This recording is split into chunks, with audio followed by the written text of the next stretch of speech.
ఇప్పుడు మీరేమో శ్వేతపత్రం రిలీజ్ చేశారు.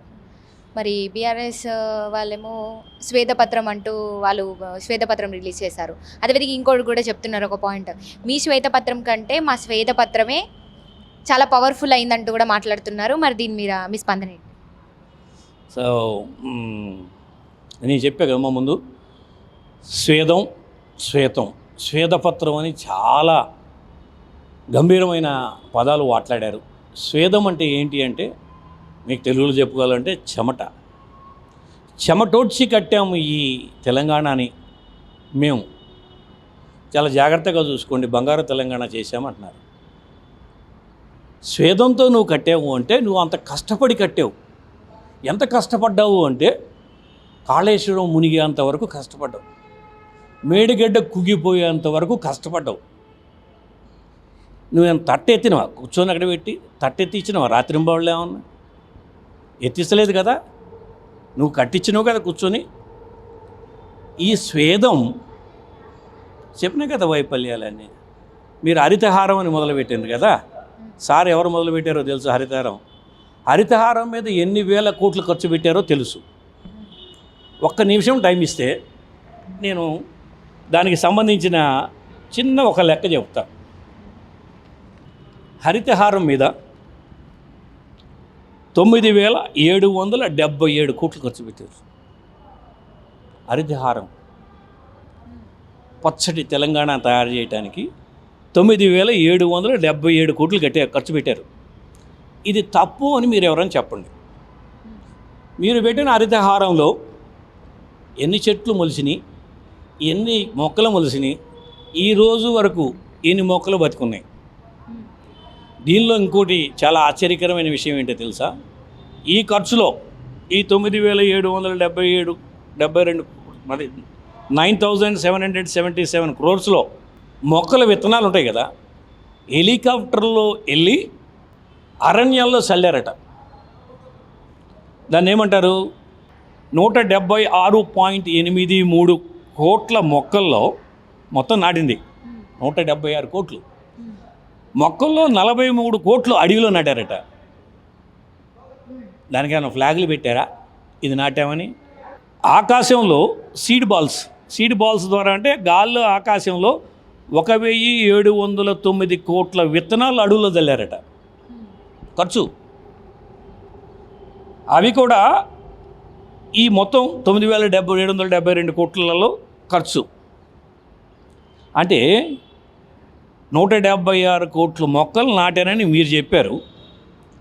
దానిలో 43,000 కోట్లు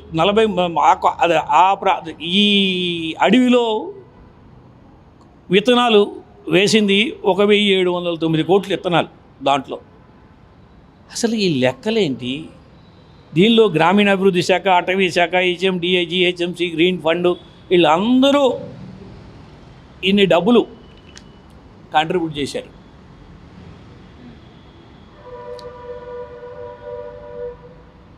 ఇవన్నీ ఎక్కడున్నాయి మొక్కలు చెప్తే నేను ఆనందిస్తా. ఈ డబ్బులు ఇన్ని ఖర్చు పెట్టానంటున్నారు కదా, ఇది కూడా మీ స్వేదమే. చెమటోడ్చారు, హెలికాప్టర్ల ద్వారా వెళ్ళి మొక్కలు విత్తనాలు చల్లి చాలా చెమటోడ్చారు. కాళేశ్వరానికి చెమటోడ్చారు. మొన్న నేను మీకు ఒక ఇంటర్వ్యూలో చెప్పానమ్మా, ఏది పవర్ గురించి. దాంట్లో ఒక చిన్న తప్పు దొరికింది.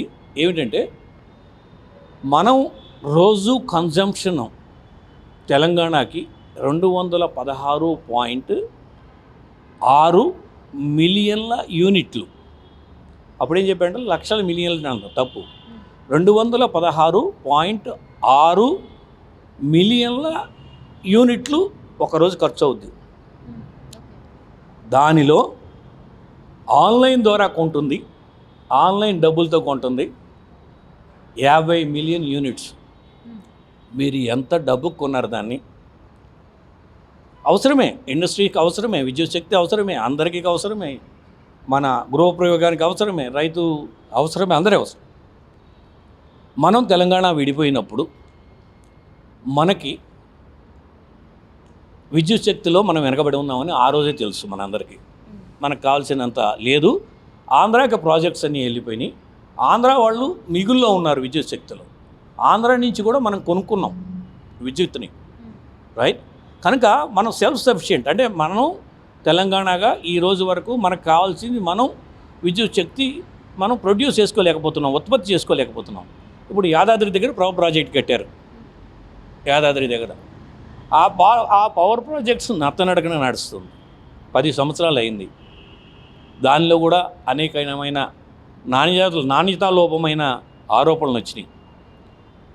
అది ఎంత కట్టారు, ఇంతవరకు అది ఉత్పత్తిలోకి రాలేదు. అంటే ఇప్పటి వరకు మనం బయట నుంచి మాత్రమే 100 మిలియన్ల యూనిట్లు తెచ్చుకుంటున్నాం బయట నుంచి. అది ఆన్లైన్ ద్వారా, ప్రైవేట్ కంపెనీ ద్వారా. 50 మిలియన్లు యూనిట్లు సెంట్రల్ గవర్నమెంట్ నుంచి కొనుక్కుంటున్నాం. మనం ఉత్పత్తి చేసేది 50 మాత్రమే, 216లో. దీనికి మీరు చాలా స్వేదం చిందించి బయట నుంచి ఆన్లైన్ ద్వారా కొనుక్కుంటున్నారు. ఇగో దీనికి మాత్రం చిందించారు. స్వేదం అనే మాట మీరు మాట్లాడారు కాబట్టి మీరు చిందించిన స్వేదం మీ సొంత కుటుంబాల అభివృద్ధి కోసమేనని నేను చెప్తున్నా. కాదంటే నేను ఒక విషయం అడగదలుచుకున్నా. స్వేదం అనే పెద్ద గొప్ప పదం వాడారు కదా, నేనేం చెప్తున్నానంటే ఆ స్వేదం అంత కష్టపడింది మీ అభివృద్ధి కోసం మాత్రమే, మీ కుటుంబాల అభివృద్ధి కోసం మాత్రమే మీరు కష్టపడ్డారు. దీనికి మీ నిజాయితీని ఈ తెలంగాణ ప్రజలకి మీ నిజాయితీని తెలియజేయాలి అనుకుంటే శ్వేతపత్రం ఒకటి రిలీజ్ చేయండి. మీరు మీ కుటుంబాల మీద, మీ కుటుంబపు ఆస్తుల మీద, కుటుంబాల మీద అంటే కుటుంబాల మీద కాదు, మీ కుటుంబపు ఆస్తుల మీద ఒక శ్వేతపత్రం రిలీజ్ చేయండి. 2014లో మీ కుటుంబాల యొక్క ఆస్తి ఎంత, 2023లో మీ ఆస్తి ఎంత, చేతులు జోడించి కల్వకుంట్ల గారి కుటుంబాల మొత్తాన్ని నేను కోరేది ఏంటంటే ఒక శ్వేతపత్రం రిలీజ్ చేయండి. కాంగ్రెస్ రిలీజ్ చేసింది కదా తెలంగాణ శ్వేతపత్రాన్ని, అలానే మీరు కల్వకుంట్ల కుటుంబం వాళ్ళ బంధువులు శ్వేతపత్రం రిలీజ్ చేయమని మీ టీవీ ద్వారా ఆ నాయకులను కోరుకుంటున్నాను. మనం భుజం కలిపి 2001 నుంచి పోరాడాం. 2001 నుంచి పార్టీ స్థాపించిన వాళ్ళు నేను ఒకడిని, టీఆర్ఎస్ పార్టీని. కొండా లక్ష్మణ్ బాబూజీ ఇంట్లో పార్టీ జెండా ఎగరేసిన వాళ్ళలో నువ్వు పిడికిడి మంది అంటున్నావు కదా, పిడికిడి మందిలో ఉన్న 40లో నేను ఒకడిని.